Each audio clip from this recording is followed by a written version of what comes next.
One of the great things about being a first responder is that all of us have this enjoyment of helping people, and we just come with a heart and a mind that brings us joy when we're able to help people on their worst day. Oftentimes, though, there's those incidences that we can't help people. The situation's gone beyond.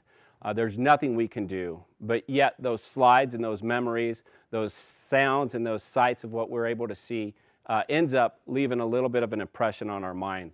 We can't have it one way where we get joy out of helping somebody and then not have any effect of when we can't help somebody out. And it's just those bad calls that we really don't want to discuss. We want to just kind of bury deep. We started the peer support team about 5 years ago. I think individually, I was receiving a lot of calls from members who had questions, and they weren't flat out telling me that they had issues. It was more concerns about another individual's mental health, or there was a bad call that took place and supervisors just didn't know what to do next. I started researching what was taking place in other organizations throughout the fire service and kind of made a grassroots effort to develop what we have now, which is the peer support team. Our job on the peer support team is to basically keep our eyes and ears open. And we all do that. We all keep an eye on each other and try and make sure everybody's doing well, but we try and do it a little more intentionally and keep that at the forefront of our minds. So you may get a phone call from us or a text from us just to check in, see how you're doing. And we care about you. And so we're just checking in to see if you're experiencing anything that you need to talk to somebody about. And we just want you to be honest with us. We're there to listen and help support you if that day arises. About 3 years ago, I was diagnosed with severe complex PTSD, and this team really helped lift me out of an incredibly dark place. Peer members that I reached out to and Lisa Johnson helped me find my road to recovery, and it's been a really important and profound part of my life. So I want to be able to give back to you as members of this fire department. So with that, I wanted to read you some statistics that came from the IAFF. In 2014, the IAFF did a study or a survey where they surveyed 7,000 firefighters. And across the nation, of the 7,000 firefighters, 95% of them said that they had experienced critical stress on the job. 77% said they had stressful experiences as firefighters that caused lingering and unresolved emotional issues. 71% reported having trouble sleeping. 65% have unwanted or recurring dreams and visions. 27% said that the stress they've endured has led to substance abuse problems. 19% have thought about suicide. One of the things that people expressed in the survey was that many times their departments didn't really give them the training that they needed. 78% said that departments didn't educate them on job-related stress and how to deal with it. 63% said the EAP programs that they had reached out to were ineffective and left them feeling flat.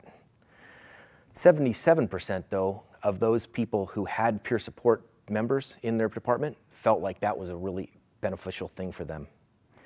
And 92% of all firefighters who reported in the survey reported that kind of a stigma around mental health and behavioral health was kind of a barrier to them initially reaching out. Other things I want to talk to you about today is suicide as far as statistics go. Over 42,000 people in America commit suicide every year. Of firefighters, the concept of suicidal ideation is the concept of coming up with an idea or a thought of it. 47% of firefighters have reported that they have had ideations of suicide. 19% of firefighters have had a plan in their head to commit suicide. And 15.5% of firefighters report that they've actually tried. So these are really real things in our life, and the peer support team is here so that if you find yourself in one of these places, hopefully you'll be able to find somebody on our team that you can reach out to so that you don't go down that dark road. The purpose of the team is to diffuse stress and mental health issues at the lowest level.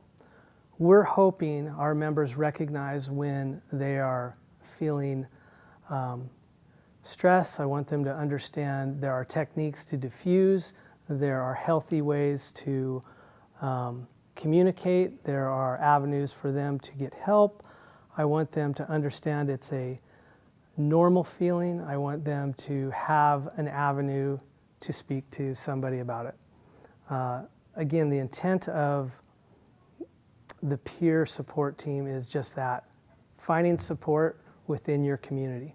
The peer support team is made up of, as the name suggests, your peers. We're your brothers and sisters that you work next to, and we've tried to create a team where everybody can look at the list and identify somebody that they can relate to, somebody that they can trust, regardless of what rank you are, what kind of personality you have. We're a pretty diverse group in the sense that everybody should be able to relate to somebody on the group. So recently I got to experience 3 days of training to be a peer support member. And one of the most telling slides that I can remember had to deal with comparing a mild traumatic brain injury with that of somebody experiencing post-traumatic stress.